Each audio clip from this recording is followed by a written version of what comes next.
Railway group D का जो form है ना वो कैसे भरना है, क्योंकि अभी जो है लास्ट डेट चल रहे हैं। इस वीडियो में हमने बताया हुआ है। काफी सारे अभ्यर्थी ऐसे हैं जो कि अभी तक फॉर्म को नहीं भरे हुए हैं। उन सभी के लिए जो है कहीं ना कहीं वीडियो अच्छा साबित हो सकता है। इस वीडियो में जो भी समस्या आ रहा है ना उसका भी सोल्यूशन हमने किया हुआ है और बताया हुआ है किस तरह से रेलवे ग्रुप डी की जो भर्ती है ना उसके लिए फॉर्म को भरना है। क्योंकि आप 10वीं पास है तो फॉर्म को भर सकते हैं, अच्छी आपका भर्ती होने वाली है। तो प्लीज वीडियो शुरू से अंत तक लेकर जरूर देखिएगा और वीडियो थोड़ा सा अच्छा लगे तो प्लीज वीडियो को लाइक जरूर कर दीजिएगा। चलिए आज का वीडियो शुरू करते हैं। सबसे पहले इनके ऑफिशियल पोर्टल पे आपको आना होगा। हालांकि इसका जो लिंक है हमने उपलब्ध करवा दिया हुआ है, क्लिक करके आ जाएंगे। अगर आप 10वीं पास हैं या फिर आपने ITI किया हुआ है या फिर आपने NSC से जो अप्रेंटिसशिप है किया हुआ है तो उसके भी यहाँ पे फॉर्म को भर सकते हैं, कोई भी दिक्कत नहीं है। अप्लाई के बटन पे क्लिक करेंगे तो यहाँ पे जो है 2 बटन आपको देखने को मिलता है। अगर आपने पहले से जो है रेलवे के किसी प्रकार की कोई भी फॉर्म फिलअप किया हुआ है तो आपने अकाउंट क्रिएट किया होगा, तो यहाँ से जो है सीधे लॉगिन करके जो है फॉर्म को भरेंगे। उसकी भी जानकारी हम बताएंगे, लेकिन उससे पहले मान लीजिए आप नए कैंडिडेट है, अभी तक आपने अपना रजिस्ट्रेशन नहीं किया हुआ है, तो सबसे पहले जो है क्रिएट एन अकाउंट के बटन पे आपको क्लिक करना होगा। ठीक है, यहाँ पे सबसे पहले नेशनलिटी आपको बताना है। तो आप इंडियंस है तो इंडियंस बताएंगे, नेपाली भूटानी है तो वो भी बता सकते हैं। मैट्रिक के सर्टिफिकेट के अनुसार जो भी आपका फुल नेम है यहाँ पे टाइप करेंगे और उसको जो है रीटाइप करेंगे। अगर आपने मैट्रिक के बाद कभी भी अपना नाम चेंज किया हुआ है तो यस करके बता सकते हैं कि आपने जो है क्या कुछ नाम चेंज किया हुआ है। गैजेट नोटिफिकेशन आपको देना पड़ेगा, नहीं किया है नो कर दीजिएगा। यहाँ पे जो भी डेट ऑफ बर्थ है मैट्रिकुलेशन के सर्टिफिकेट के अनुसार आप डालेंगे, उसको यहाँ पे रीटाइप करेंगे।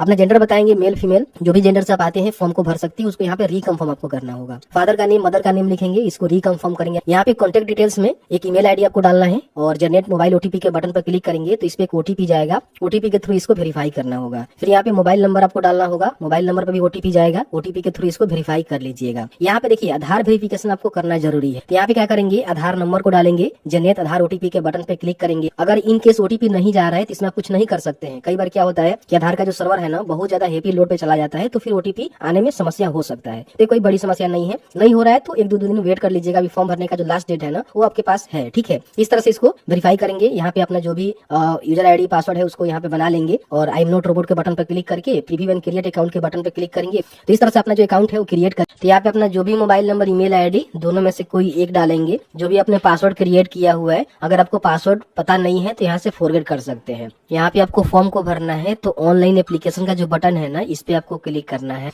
यहाँ पे क्लिक करके जो भी अपना RRB है ना उसका सिलेक्शन कर सकते हैं। जैसे कि मान लीजिए मुझे पटना के लिए फॉर्म भरना है तो मैं पटना का सिलेक्शन यहाँ पे कर लेता हूँ। यहाँ पे टिक करूंगा, नेक्स्ट के बटन पे क्लिक करूंगा। रजिस्ट्रेशन किया होगा और अपना आधार वेरिफिकेशन नहीं किया होगा तो आपको जो आधार वेरिफिकेशन यहाँ पे करना होता है OTP के थ्रू। यहाँ पे क्या करना है, जनरेट आधार OTP के बटन पे आपको क्लिक करना है। तो आपका जो भी आधार के साथ मोबाइल नंबर लिंक है वहाँ पे एक OTP सेंड कर दिया गया है। देखिए यहाँ पे बोल रहा है कि OTP सेंड कर दिए है। तो यहाँ पे OTP हमने डाल लिया हुआ है, OTP यहाँ पे आ रहा है, कोई भी प्रॉब्लम नहीं है। अगर आपके कंडीशन में नहीं आ रहा है तो आप कुछ कर नहीं कर सकते हैं, क्योंकि आधार के कई बार जो है सर्वर फेल होता है इसलिए OTP नहीं आता है। मेरे कंडीशन में यहाँ पे OTP आ चुका है, मैं आपके सामने लाइव यहाँ पे डाला हूँ। वेरीफाई के बटन पे क्लिक करूंगा तो इस तरह से देखेंगे OTP यहाँ पे वेरीफाई हो जाता है। ठीक है, और कुछ जानकारी आपने किसी प्रीवियस वैकेंसी के लिए भर रखा हुआ है वो भी जानकारी यहाँ पे आपको देखने को मिल जाएगा। अगर आपके कंडीशन में इस तरह से आ रहा है तो आप इसको छोड़ सकते हैं, इसको भरना जरूरी नहीं है। लेकिन मान लीजिए आप नए कैंडिडेट है, नए जो रजिस्ट्रेशन किए हुए हैं तो ये जानकारी आपको भरना होगा। इसमें सबसे पहले मैरिटल स्टेटस आपको बताना होगा कि आप मैरिड हैं या फिर अनमैरिड हैं। रिलीजन बताएंगे कि हिंदू है कि मुस्लिम है। मदर टंग यानी कि मातृभाषा बताएंगे आप कौन से भाषा आपकी मातृभाषा है। फिर यहाँ पे एग्जाम का जो लैंग्वेज है बताएंगे कि आप कौन से लैंग्वेज में एग्जाम देना चाहते हैं।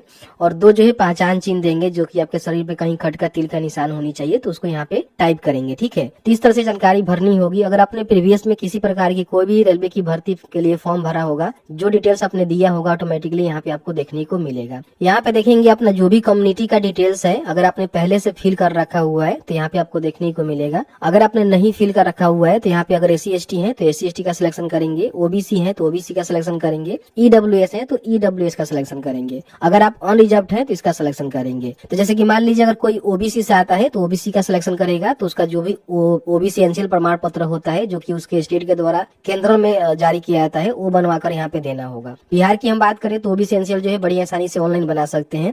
अगर आप SC ST है तो अपना जो भी जाति है वो बनवा लीजिएगा। रेवेन्यू ऑफिसर से जो है नीचे लेवल का ऑफिसर से नहीं बना होना चाहिए, जो अंचल से बनवाते हैं वो रेवेन्यू ऑफिसर ही बनाते हैं, तो आप उसको भी डाल सकते हैं, कोई भी दिक्कत नहीं है। तो जैसे हम यहाँ पे यस करते हैं, ठीक है, तो यहाँ पे देखेंगे पूछेगा कि आपका जो है कास्ट कौन सा है, कम्युनिटी सर्टिफिकेट नंबर आपका क्या है, जो भी अपने OBC एनसीएल बनाया हुआ है केंद्र लेवल वाला वो यहाँ पे डालेंगे।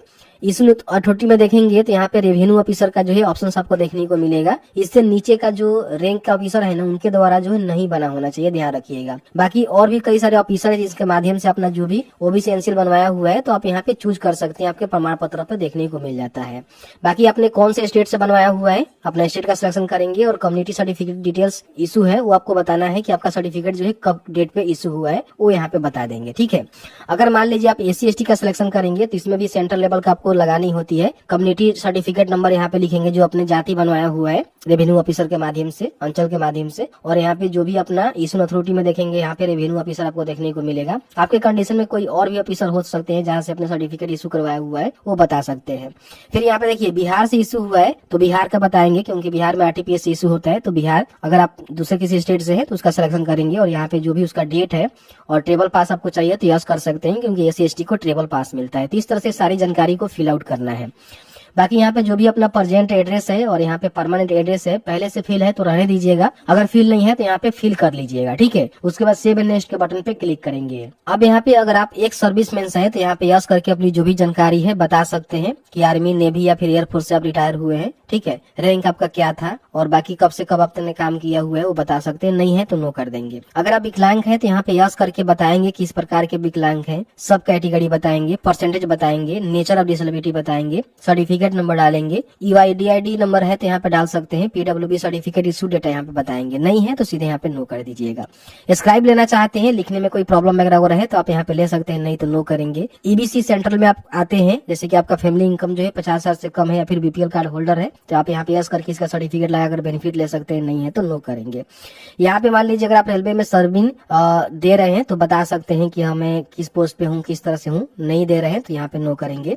अगर मान लीजिए फिलहाल आप कहीं वर्क करते हैं, जैसे कि मान लीजिए सेंट्रल गवर्नमेंट में या फिर स्टेट गवर्नमेंट में या फिर पब्लिक सेक्टर में, तो आप बता सकते हैं, नहीं तो यहाँ पे नोट एप्लीकेबल करेंगे, ठीक है। यहाँ पे अगर आपने एनएसी से जो अपना अप्रेंटिसशिप है वो कोर्स किया हुआ है तो आप यहाँ पे यस करके उसकी जानकारी जरूर बता देंगे, कौन से अपने ट्रेड से किया हुआ है, ट्रेनिंग कब से लेकर जो है कब तक किया हुआ है, ड्यूरेशन क्या है और रिजल्ट आपका जो है डिक्लेयर हुआ है कि नहीं हुआ है, ये जानकारी आप यहाँ पे भरेंगे। लेकिन आपके पास नहीं है तो इसको आप सीधे यहाँ पे नो कर देंगे, कोई भी दिक्कत नहीं है। यहाँ पे अपने जो भी बैंक अकाउंट है पहले से ऐड करा होगा तो यहाँ पे आपको देखने को मिलेगा कि आपके बैंक अकाउंट पे नेम क्या है, आपका अकाउंट नंबर क्या है, आईएफएससी कोड क्या है। नहीं ऐड है तो यहाँ पे सबसे पहले अपना नेम, बैंक अकाउंट नंबर और यहाँ पे आईएफएससी कोड डालकर कंफर्म करेंगे तो बैंक का नेम और यहाँ पे जो भी आपका बैंक का एड्रेस ऑटोमेटिकली लिया जाएगा। इसी में आपका जो भी आप एप्लीकेशन फी के रूप में पैसे दे रहे हैं वो आपको रिफंड किया जाएगा, सीबीटी एग्जाम में अपियर होंगे उसके बाद, ठीक है। तो ये सारी जानकारी भरने के बाद जो है सेव करना है, नेक्स्ट के बटन पे क्लिक करना है। अब यहाँ पे अगर मान लीजिए पहले जो है किसी प्रकार की भर्ती का फॉर्म आपने फिलअप किया होगा और मैट्रिक की जानकारी आपने ऐड किया होगा तो यहाँ पे आपको ऐड देखने को मिल जाएगा। तो आप इसमें चाहे तो करेक्शन कर सकते हैं, मान लीजिए अपने सर्टिफिकेट वगैरह नहीं डाला था या फिर कुछ भूल गए थे तो आप यहाँ पे एडिट करके इसको एडिट करके डाल सकते हैं। लेकिन अगर आपने ऑलरेडी डाल दिया हुआ है सही है तो आपको जो है मैट्रिक का डिटेल्स अलग से डालने की आवश्यकता नहीं है।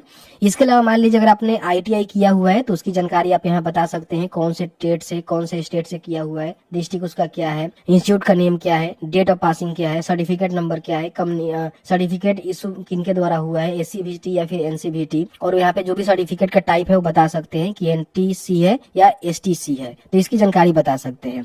तो अगर आपने आईटीआई किया हुआ है तो ये भी डाल सकते हैं, नहीं किए हैं तो इसको डालने की भी कोई भी आवश्यकता नहीं है। अगर आपने मान लीजिए एनएससी के द्वारा अप्रेंटिसशिप किया हुआ है तो उसकी भी जानकारी आप यहाँ पे भर सकते हैं, अलग अलग जो है यहाँ पे क्वालिफिकेशन को ऐड कर सकते हैं। लेकिन आपने केवल मैट्रिक पास किया हुआ है तो मैट्रिक पास की जानकारी को ऐड करेंगे और यहाँ पे सेव के बटन पे और नेक्स्ट के बटन पे क्लिक करेंगे। यहाँ पे फोटो सिग्नेचर अपलोड करना है। सबसे पहले ध्यान रखिएगा जो भी फोटो का साइज होनी चाहिए 50 KB से लेकर जो है 100 KB के बीच में होनी चाहिए, जेपीजी या फिर जेपीजी फॉर्मेट में। इसकी डायमेंशन की बात करें तो 320 × 240 पिक्सल में होनी चाहिए। 2 महीने ज्यादा जो है पुराना आपका फोटो नहीं होनी चाहिए। सफेद बैकग्राउंड के साथ आपका फोटोग्राफ होनी चाहिए, इन बातों को ध्यान रखेंगे। यहाँ ब्राउज के बटन पर क्लिक करके जो है फोटो को अपलोड कर सकते हैं। जो है ब्राउज के बटन पर क्लिक करके फोटो का सिलेक्शन करेंगे, आप इसको जूम इन और जूम आउट भी कर सकते हैं। अब यहाँ पे आपको जो है सिग्नेचर अपलोड करना है। इसका साइज जो है 30 से लेकर 50 KB के बीच में होनी चाहिए। जेपीजी फॉर्मेट में 140 × 60 पिक्सल में होनी चाहिए और ब्लैक या फिर ब्लू इंक से व्हाइट पेपर पे सिग्नेचर करेंगे आप और उसको स्कैन करके यहाँ पे अपलोड करेंगे। तो इसको अपलोड करेंगे और सेव एंड नेक्स्ट के बटन पे क्लिक करेंगे। अब यहाँ पे आपको जो है पोस्ट प्रेफरेंस देना रहा है कि कौन से पोस्ट को आप फर्स्ट में रखना चाहते हैं। देखिए, रेलवे में ग्रुप डी के पदों पे जो भर्ती होती है ना, उसमें कई अलग अलग प्रकार के जो है पोस्ट होते हैं अलग अलग डिपार्टमेंट में। तो जिसको फर्स्ट में रखना चाहते हैं उसको इस तरह से फर्स्ट में